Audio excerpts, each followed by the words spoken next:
Yeah. Good morning. So I know that this is kind of Valentine's Sunday, and I decided to do nothing like that. Because I think the best gift I can give you is to teach you how to create the life of your dreams.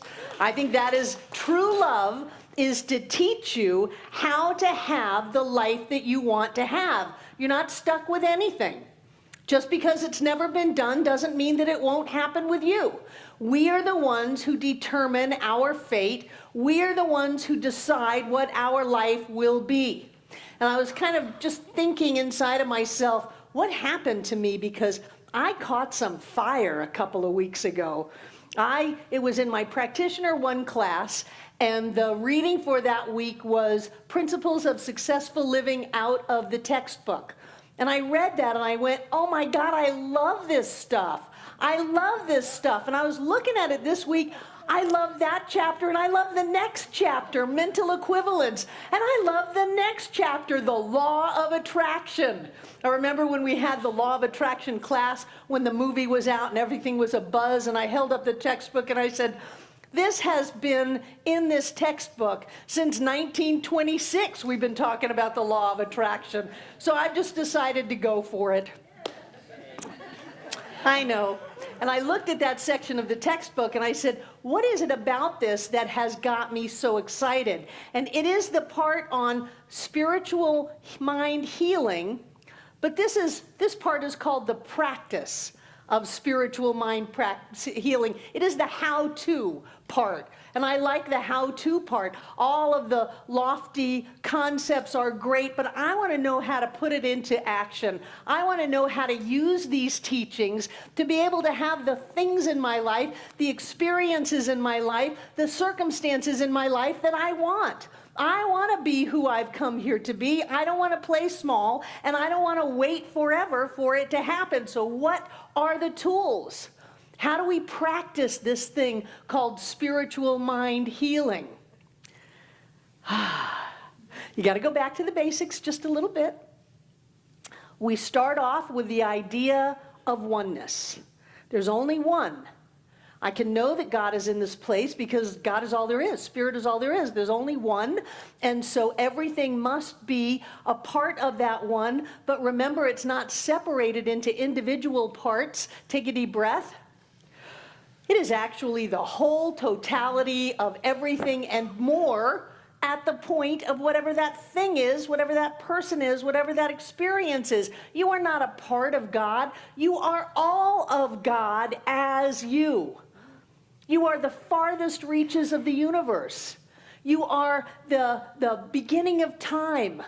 You are all of the light and all of the love, all of the healings, all of the miracles, all of the demonstrations, all of it as you. You're not alone. That's why we got to go hop into bed with Pegatha and hold her. Because she's not alone. None of us is alone. It's impossible for us to be alone. There is that oneness.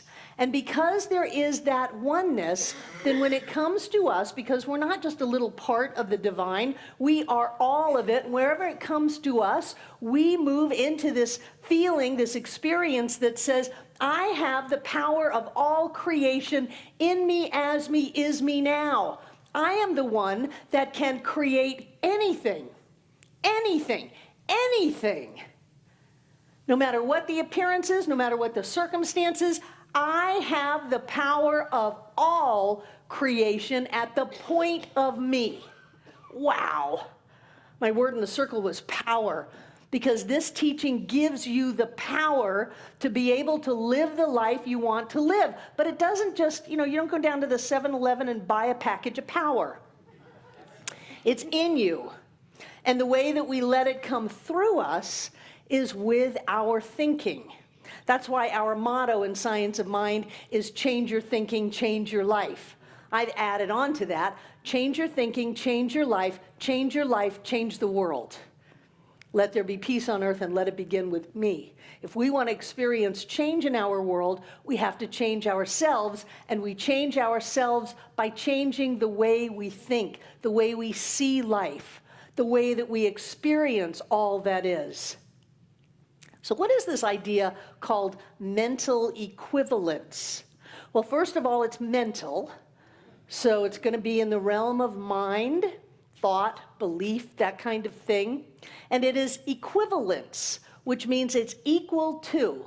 So on the mental level, we equal what we create on the outer level. I'm going to say that again. On the mental level, we equal that which we create on the outer. I've often seen the universe, we use wonderful metaphysical terms. There is an unformed substance that is constantly pouring into all creation through us. And whatever we hold as a container for that unformed substance, the creative force of the universe, will fill it up and it will show up as form. Personally, I like the idea of a Jello mold. We live with universal wet Jello pouring into our lives. And it is our choice which mold we will pick today. Are we going to pick the star? I like being a star. Are we going to pick the square? Some people like being a square. Are we going to pick the little tiny thimble because that's all we think we can handle, or that's all we think we are worth? Or are we going to pick this giant stadium-sized container so that life fills that up? Life doesn't care. And life also does not say, well, it's going to take me longer to fill up the stadium than it does the thimble. It is all instant.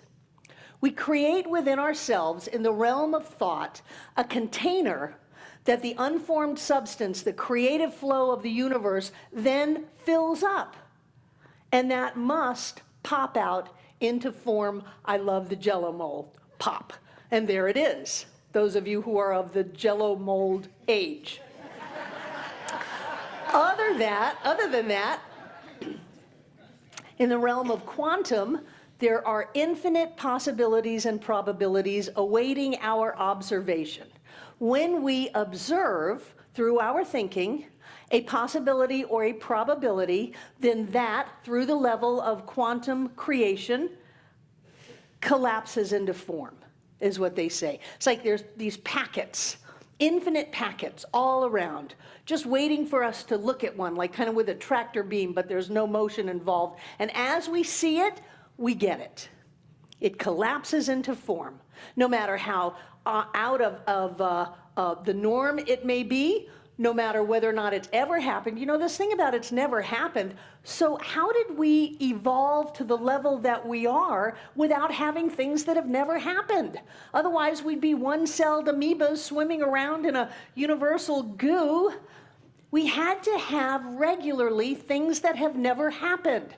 So if someone says to you, well, that's never happened, great, it's time. It's time, and I'm the one.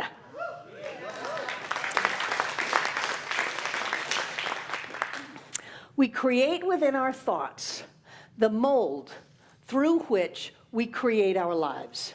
We are equal on the inside to that which we have on the outside. So here's a how-to. Take a breath. So if you want something different on the outside, you have to create something different on the inside, and it's not just wishing and hoping, it's equal to it. It is equal to it. You must become on the inside what you want on the outside. And then heaven and earth will move to create that. All of the levels of existence in the quantum realm of vibration and particle and light will collapse into form to manifest that in your life. If you equal on the inside what you want on the outside, I guarantee you it will happen. So people say, well, it hasn't happened yet. And I go, great, great. Because this is your moment to go beyond past limitations. That's why this is not such an easy teaching.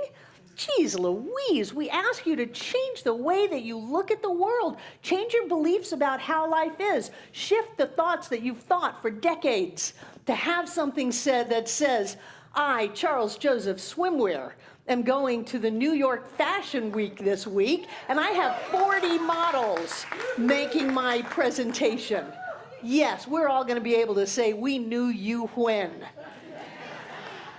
It is at the time when you haven't made the breakthrough yet. That's your point of creation. That's where you've got your power. There's a wonderful a line in this part of the textbook that says, take a deep breath because this is good. To desert the truth in the hour of need is to prove you do not know the truth. Yeah. To desert the truth in the hour of need is to prove you don't know the truth. You never did know the truth. If you get scared and you run away and hide instead of standing up to it and saying, I know who I am, all of God is manifest at the point of me now, I have got this. If you can know the truth, then you always have that response. And so if things don't look quite the way that you thought they were going to look, you don't put your head down and hide. You stand up taller. You get clearer. You speak your word and say, this is what I know to be true. There's only one. That one is who I am right now. I'm a part of all that is. I was born prosperous. I was born healthy. I was born creative. I was born powerful. That is the truth, and nothing can change that. And then collapse into form. There you've got your Jello. Honest to God, this is how it works. And sometimes going through that shift is a little tricky. You know, I started off in this teaching when I was 27 years old. I am now 64. I started off when I had no money, when I was on welfare, when I was on food stamps, and I had a 3-year-old. I was homeless and did not know what I was going to do. And I found out that there was something inside of me that I had not found. But that if I would go ahead and look for it, it would reveal itself to me. It was the me that I was yet to be. And so I started looking. I remember I moved to Fort Lauderdale. My teacher, Bill Tolliver, moved to Fort Lauderdale, and I went to Fort Lauderdale. And I always knew that I had not mastered wardrobe. I didn't like to shop, because the places I could afford to shop were like Goodwill, and not that there's anything wrong with that, but I didn't find what was mine to find yet. And so I'm in Fort Lauderdale, and there's a lot of money in Fort Lauderdale, and I decided to go explore me. And the way that I did that to start off with was I went to the Galleria Mall.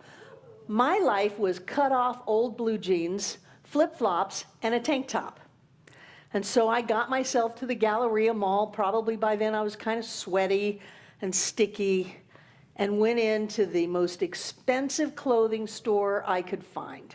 I was sure that alarms would go off, security would run out, and they would throw me out. But instead I was welcomed in and trembling. I put things on like crocheted blouses. Do you ever have a crocheted blouse? It's not really fabric. It's not knitted, especially if it's crocheted out of silk yarn. It's delightful. And I realized I had found my place. I wasn't quite in consciousness yet to be able to pay for those things that I tried on and then handed back to the person, but I knew something different. I had a different mental equivalent about what could go on my body.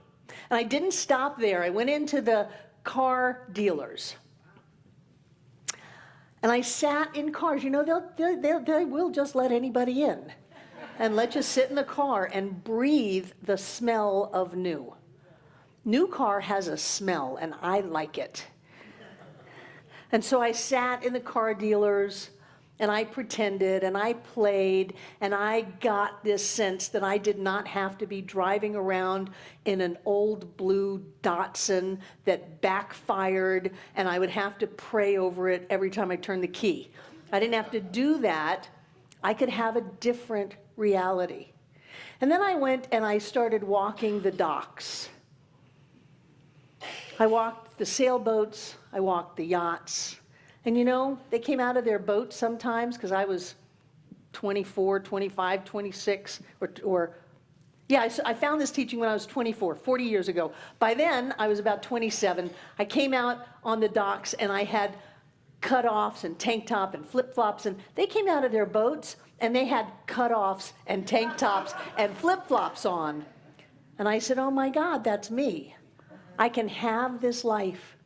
There is no them, they're different, I'm not good enough. There is only that presence of spirit that had not expanded into a big enough Jello mold. So I worked on it, and I worked on it, and I worked on it. And I found a place within me that got bigger and bigger and bigger until today. I can go buy anything I want. I can have any car that I want. I could have a boat if I wanted to, but I think I've made a promise to John that we won't do that again.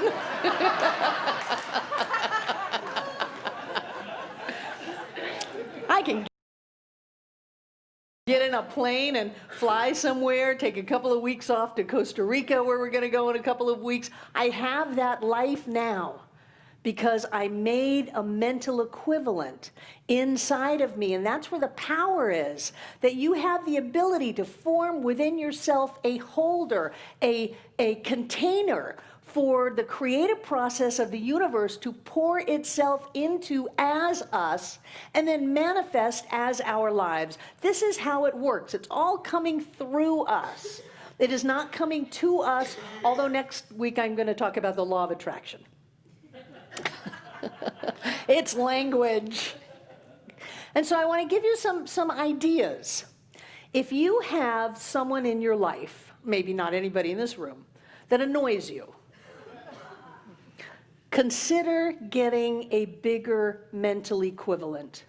It's like that poem, he drew a circle to shut me out, a thing to flaunt, a thing to flout. But love and I had the wit to win. We drew a larger circle and took him in. Consider getting a bigger mental equivalent. Oh, well, I can't do that. They're a dirty, rotten rack and fratchet. Then that's what you're going to get. Get a bigger mental equivalent. That is your job, to be part of the ever-increasing expansion of life. That's your job. And so if you're experiencing lack or limitation of any kind, play with it. Make it bigger, not the lack and limitation, but the having of what you want. If you have financial stuff, play with the idea of having great wealth. Read stories about people who have great wealth. And wealth, to me, and prosperity are two different things. Wealth that lasts for generations. Wealth that is large abilities to financially effect change. Play with that idea. Stretch your mental equivalent. Even if you don't get exactly where you think you want to go, you have expanded that concept. For me, when I was 27 years old, 24 years old, being rich was having $100. Considering that I was working off change, $100 was a lot. And so I got another job, saved my money until I could take it to the bank and get a $100 bill.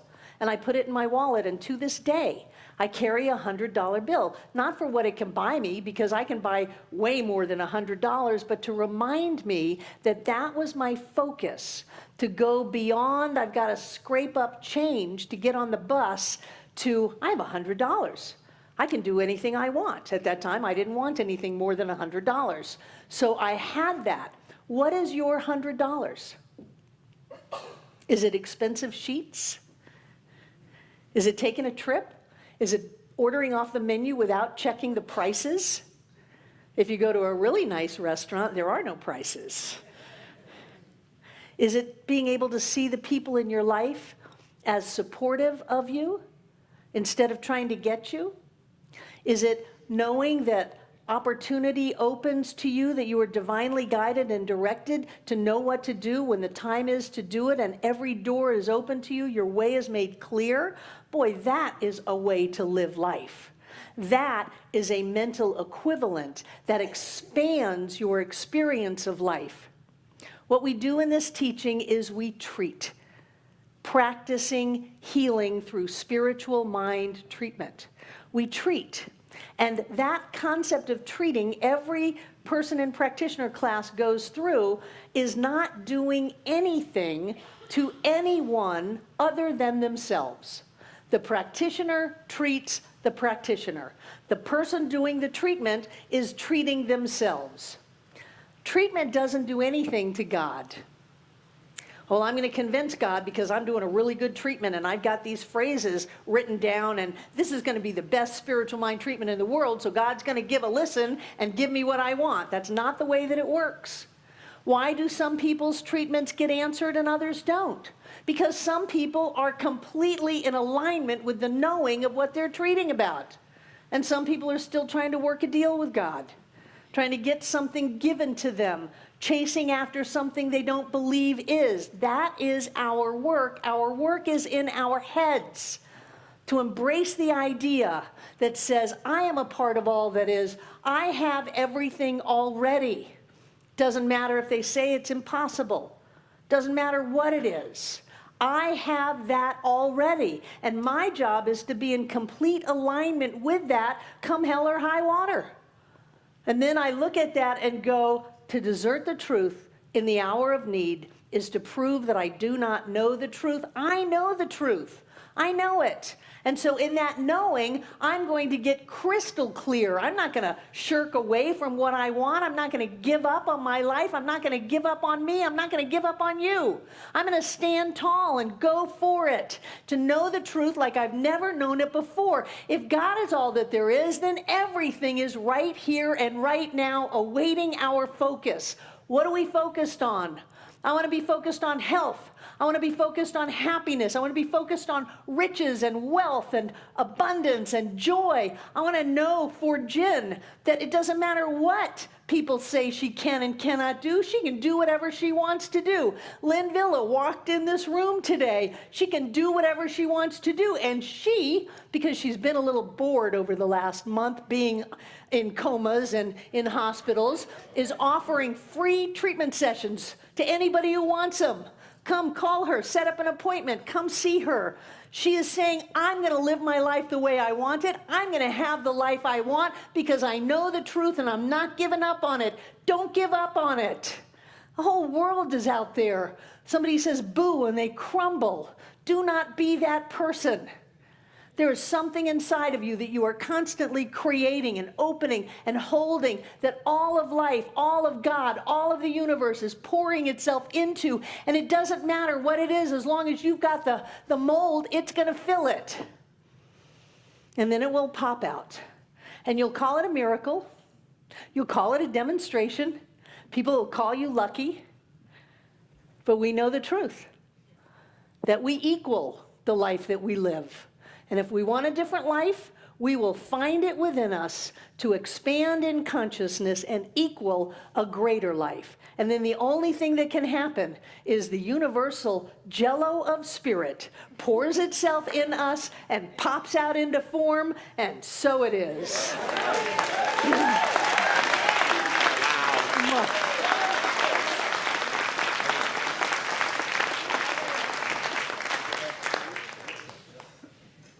May the Jello be with you. I'm on a Star Wars, Star Trek thing today. I don't know what's going on with that. So do we have anyone here for the first time, never been here before? If so, would you just raise your hand so we can say hi? Welcome. Thank you so much for being with us today. We're glad that you're here. We understand why you're on the back row. Many of our first-time people are in the back row, close to the door, but we're delighted that you found your way here. We have a gift for you before you leave, so thank you for being with us. Wonderful. Let's have our prosperity acceptors come forward. Come over here and grab these checks that have come in the mail, and a couple from Barbara and me, because we take great pleasure in supporting this community because we are spiritually fed here.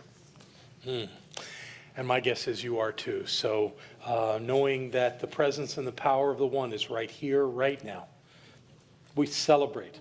We celebrate our lives. We celebrate the blessings that fill our lives. And we celebrate that money that comes to us and that moves through us to wonderful things in the world, including Center for Spiritual Living Asheville.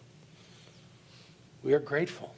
Grateful to have more than enough always to share what we have, to know more clearly who we are, and to live in that mental equivalent of prosperity and abundance, because that is our intention. And knowing that that is so, we repeat our investment affirmation together aloud. I freely and joyously give from the abundance and fullness of my overflowing wealth, knowing my gift goes with love as it touches and blesses the world. And so it is.